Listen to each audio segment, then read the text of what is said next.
At just over 13,000 feet, Mosquito Pass is the highest navigable pass in the state of Colorado, offering beautiful views and a peek into Colorado's past. Back in the late 1880s, after the big gold rushes had filled Cripple Creek and the Pikes Peak region with miners, people began to move on, and they moved across South Park into this valley called Mosquito Gulch. And it's as rugged as a ride now as it was back then. These roads aren't maintained, they're county roads. They're marked on any good map. The so-called road connects from Fairplay to Leadville. However, few can make it that far. Mosquito Pass is quite a journey and difficult for even the best four-wheel drive. But those brave enough to try will be rewarded with incredible scenery and maybe even a new friend or two. There's elk, moose, beaver. You can see just about any kind of wildlife, including fish in this little beaver pond behind us. In the late 1800s, Mosquito Pass was one of the busiest roads west of the Mississippi and became known as the frozen road of death. Tough to conquer even in today's standards, just imagine what it would have been like back then. It makes you remember that the people who made this great state were the kind of people who could conquer this kind of place, the kind of people who had the will and the desire to make it over the next hill. One man made the trip more than once, the snowshoe preacher, John Dyer. Father John Dyer was a Methodist minister. He came here from Minnesota in the 1880s, and he was already 62. After walking 600 miles to see Pikes Peak, what's a few hundred more? When he arrived, somehow his gospel background made him go over the next hill like the rest of the miners, and he preached in Leadville, Breckenridge, Nathrop, all the way down to Salida, and all the way up to Silverthorne. A trip up Mosquito Pass must be carefully planned, and there's no time to delay, as it's only officially open for a few weeks in the summer. And in case you were wondering, yes, there is a reason it's called Mosquito Pass. They are happy to fill up anytime that you come by.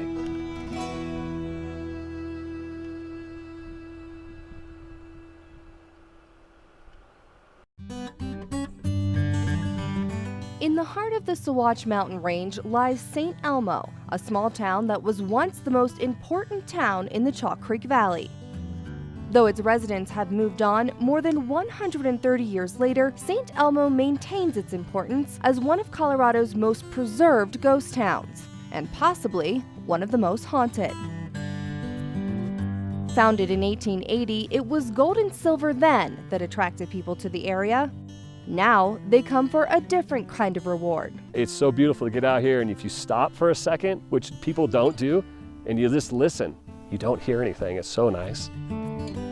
With 8 of the 20 highest peaks in the Rocky Mountains nearby, there's plenty of opportunities for adventure and scenic views.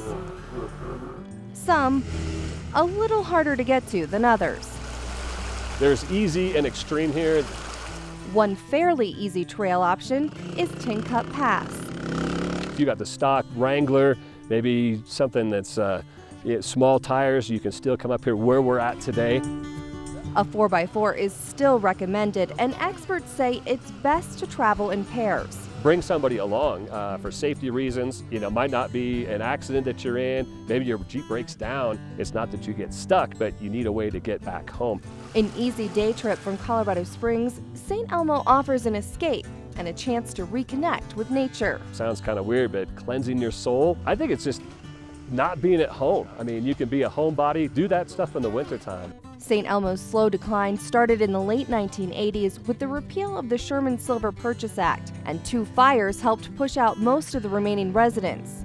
But there's still treasure to be found here, and a sense of excitement in the air.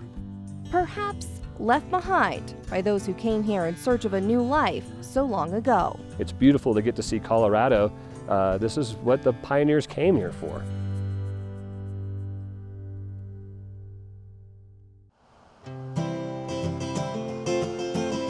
Fall has arrived in the high country, bright specks of yellow now peeking through the mountainside, calling all leaf peepers to Independence Pass. A Colorado scenic and historic byway, Independence Pass is the highest paved state highway over the Continental Divide. The 32-mile pass connects Twin Lakes to Aspen and winds through beautiful mountainous terrain. While the road is paved, the curves are tight, and it does get narrow, so it's best to take it slow. At 12,095 feet, the peak offers a perfect place to stop and take a break, and of course a picture or two, but there's also plenty of places to pull off along the way to capture magnificent views that words just can't describe.